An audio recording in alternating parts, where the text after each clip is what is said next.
Thank you so much, and thank you for inviting me. Apologies that my voice is a little low. I had a long week of a lot of speeches, so therefore I'm going to end the week with one more speech. But the downside of that was that my voice is a little sore. But I must at the outset express how happy I am to be here because I'm a product of IIT, and I don't mean that I went there only. I'm a product of IIT because my father and my grandmother and my uncle and everybody in my family was at IIT. I actually was born there. And the reason I say this is because, IvyCap has such a unique model of, of investing in today's entrepreneurial India, that it actually goes and supports the very foundation that actually makes the entrepreneurial journey so phenomenal. So at the outset, I want to congratulate Vikram and his team for what they have done and a phenomenal success that you have had. So congratulations on everything that you have done and a great model. And I think maybe internationally we know that such models are executed very differently.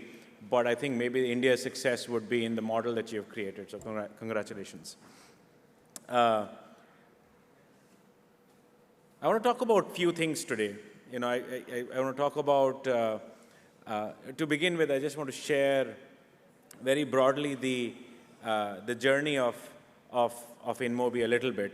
But more important than the journey, I think I just want to draw out a few key things that I feel are quite critical in some shape and form to the to where we are today and what has probably gotten us to this place. So let me just talk about the evolution of the company. Look, we started off as an enterprise advertising software company. Today, we have evolved and we have a consumer technology platform called Glance. We have a shopping entertainment platform called Reposo. And we have an advertising platform called InMobi.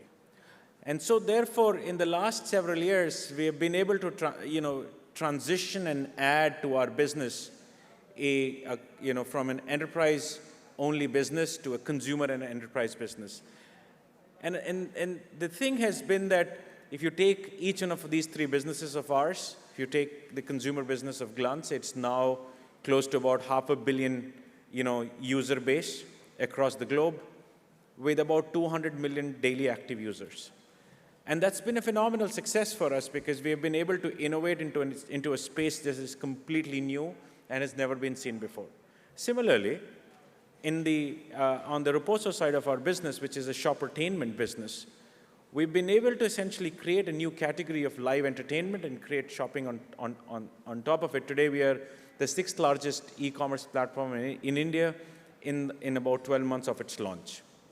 But more importantly, we've remained profitable in making that happen.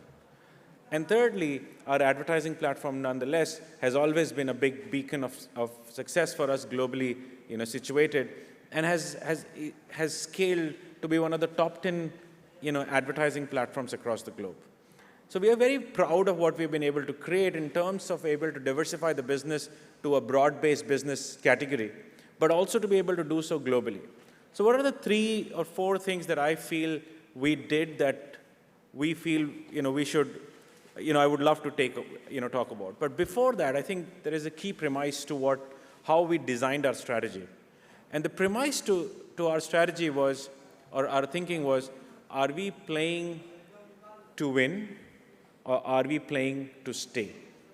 And that was an important aspect of our strategy for us to say, hey, it was very easy for us 5, 7, 8 years ago to actually just play to stay. And playing to stay had a great outcome for us. Don't get me wrong, it had phenomenal outcomes for everybody involved. I think at that point of time, not just the founders, but also the team, which by the way has been with us for over 10, 12 years, decided that we're going to play to win and play and win a very different game, which may actually entail losing. But I think at some point of time, we thought to ourselves and say, hey, why not go for something much bigger than not go for something big? And therefore, we moved ourselves into an uncomfortable position of evolving ourselves while scaling. So the first key point that I want to talk about is that we continue to innovate as a startup and scale as an enterprise. And that balance of innovating as a startup and scaling as an enterprise has been one of the key things that we have tried to learn over the last many years. Our consumer platform, Glance, was an innovation 6 years ago. In the last 3 years, we have tried to scale it. Our advertising platform has been scaling for a very long period of time. And so the key issue that we have tried to face is to say how, as an organization, we can continue to scale and continue to innovate. I will not tell you that I have a recipe for it, but it is something that we fundamentally believe that in the world of technology that we live in today, there is no way that you can scale and build something bigger if you're not constantly innovating and constantly scaling. So I think that's been one of the big things that we feel that we have at least been able to learn and execute. The second key thing that I feel that we have done and we feel proud of is that we have been very, very capital efficient. We've been very profitable. We are focused on unit economics. I think profitability is not a financial metric. I think profitability is a cultural metric. You don't get to profitability because the CFO says, let's be profitable. You don't get to be profitable because the board says be profitable. It doesn't work this way. It requires a very different mindset to say, hey, we will figure out an answer without burning too much capital. And trying to figure out that answer without burning too much capital is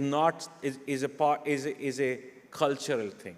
It is not a problem-solving thing.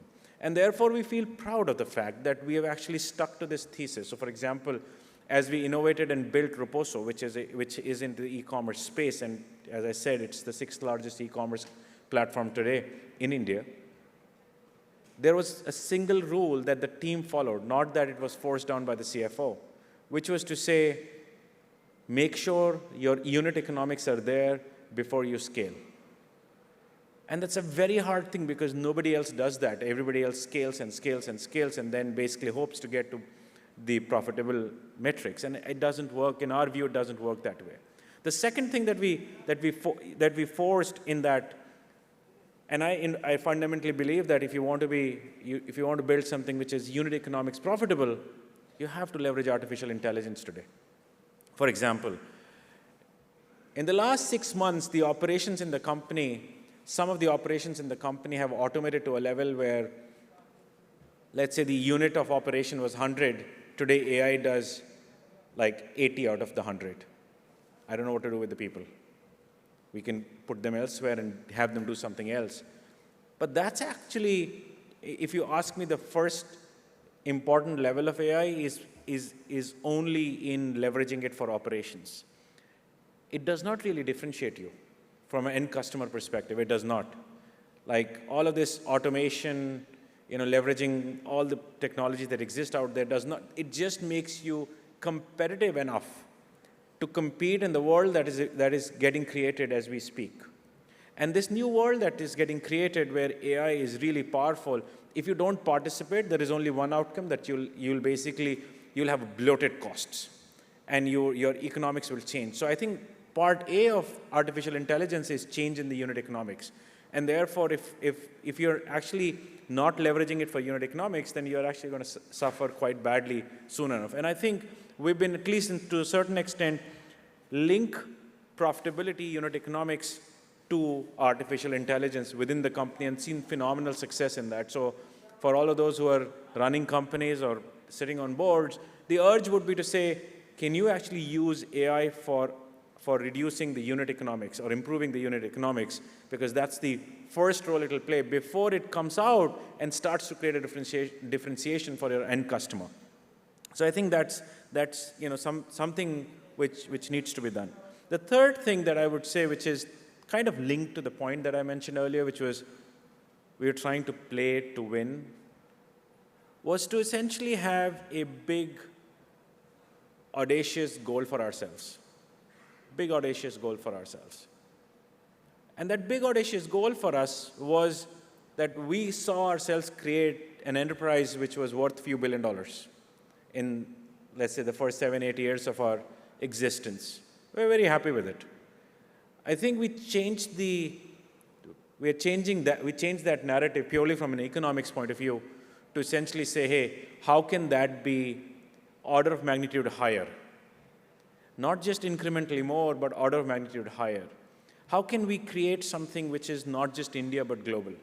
How can we create something which is not just enterprise, but also consumer and enterprise? How can we create something that just is this new form of conglomerate in the internet ecosystem? If you look at all the Chinese companies, and I've loved all the Chinese companies for how they've evolved themselves within the world of China, and I feel India is 20 years where China was in 2004 or 5, they've all evolved into a conglomerate. Take Tencent, it is in every possible business. Take Alibaba, it was in every possible business. Same is true for Baidu and everybody. They're in all possible businesses, and it basically becomes possible because technology leverages are far more efficient than capital leverages. And I think if people have understood the power of technology leverage, then you can create a very different size of the company soon enough. The other advantage that we sit in with India is that suddenly China has tripped over, and so therefore the world becomes a playground. And so therefore the opportunity size for what we can potentially do has suddenly gone many folds up.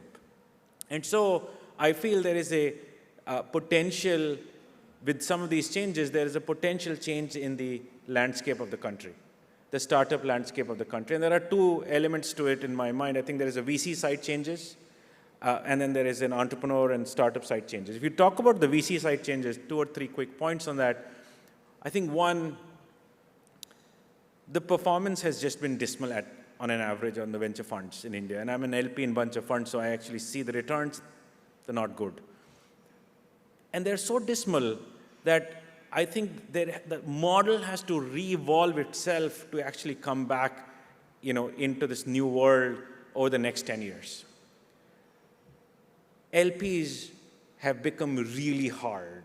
I'm assuming a lot of you are raising funds today. You would realize how hard it is to raise capital than what it was maybe 3 years ago also. And so the performance of the fund is not making life easy, which has a downstream impact, in my view, is the economics of venture, of the investment advisors. The economics today of investment advisors is bound to change. It's too easy. It's too easy. It's, the capital of 2% or whatever it is. It has created a wrong incentive structure for the investments that have happened in the last 5, 10 years. And that's what you're going to see, basically, because you're going to see a change in the way the investments have happened, should have happened, and they did not happen that way. Because the incentive structure was based on the capital deployment, not the return. And if the incentive structure is based on capital deployment, the world's going to look really ugly, and we're going to lose. We're not going to get a second chance. By the way, we must thank our stars that we're going to get a second chance. We're going to get a second chance not because we did something great, because China did something bad. And therefore, I think capital will flow back in, and therefore everybody gets a new life, and hopefully we get it right this time. And the third is, I think there has to be an ability to differentiate between pricing a company and valuing a company. Today, I grew up in Kanpur, and there was a lot of business there where people used to do trading. They would do export-import businesses, and the export-import businesses are great, but they don't add value. You're basically in the right place at the right time, and you're able to get a deal. I think we have to move the venture business from pricing a deal to valuing a company. And when you value a company, you worry less about pricing the company, and you do it at the right price. And that's a whole altogether business, in my view, and I think that will require a very new set of people to come in and actually make things happen. And therefore, I think we see venture business is not an easy business. It's a very, very hard business, and it requires a lot of hard work. Some of that has not happened in the last 5 years. So I think we are going to see a lot of new venture capitalists who are going to work really, really hard, much harder than what they did. I'm yet to see a lot of VCs who are just tired on a daily basis. And it's not a claim on them, but it is to basically to say, hey, the world has just shifted, and if you don't make it right, not just you, but the whole ecosystem is going to suffer. And therefore, the call out has to be very, very blatant and direct in order to fix that. But it's not the only side where I think the world has to, has to evolve. I think even on the entrepreneurial side, I know my time's up, but even on the entrepreneurial side, things have to change. I think we have to be far more audacious, far more bold, far more technology-driven. I think we have too long done businesses which are, only business-driven businesses. If you really want to make an impact in the world and all the investing that needs to happen, it needs to be technology-led businesses. We need to create products. We need to create differentiating products that the world can actually see and go for. And this has to be, we have to be far more ambitious in the way, we need to go about doing this. The second big thing is, the mantra for success is boring grind and not capital raise. And I think that's happened. Like, people have realized most of the companies that raised a lot of capital have not seen success relative to the capital that they raised. And that's well known and well seen. So therefore, a lot of the entrepreneurs are now realizing the importance of grind and not capital raise. And a lot of the people were great at capital raising. And I think that world should change and would change. And therefore, a lot of the venture capitalists who support entrepreneurs in a deep manner will actually succeed a lot more in that process. The last point, I think there is a game plan for India. There is a game plan for India. We have never seen a digital transformation that has happened in India that has ever happened in the world, that has happened in India in the last decade. Never.